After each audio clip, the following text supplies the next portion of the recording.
And the clearance lights on this side, all working. I also checked the indicator lights on my dash while we were doing that as well. Okay. And now I'm going to go.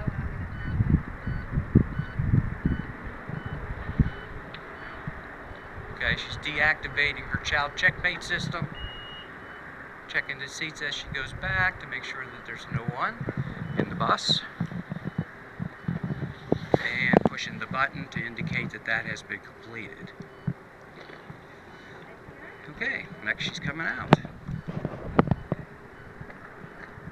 Okay, I would check, while I'm out here, I would check my windshield from the outside. I would make sure that it's clear, it's not obstructed, it's not, no damage.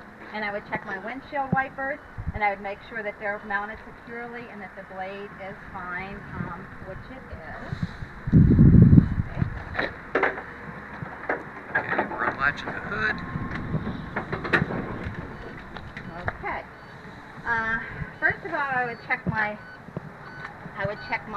oil, and by doing that, I would pull my dipstick out, and I would take a rag and I would wipe it off, and then I'd put it back in, and I'd pull it back out, and I would just make sure that the oil was within the proper level, which it would be.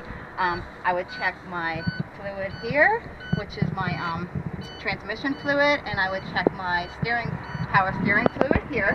I would do that the same way I check the oil. I would take it off, I would wipe it, and then it should be within the proper level. I would check my coolant level. It should be within the proper range right here. If it did not have a reservoir, there would be an indicator on the radiator. There'd be a glass indicator that showed what your level should be. I would actually check the power steering pump. I would make sure that it was mounted securely, that the power steering, all the arms and the rods and everything, there was no damage, no cracks. The joints are all secure, it's properly mounted. The lines for the brakes, all the lines, everything is, there's no leaks anywhere. So I would just check everything here, and I would make sure everything's, I would make sure that all the bolts, all the, these little thingies here, everything, the cotter pins, yes, everything's in place, and there's no missing bolts, no missing cotter pins. Everything on the steering pump is all in place, and all the lines are good. I would actually check, there's an oil pump back behind the fan, and I would make sure that the water pump is back behind the fan. I would make sure that it's mounted properly, and then I would check this belt.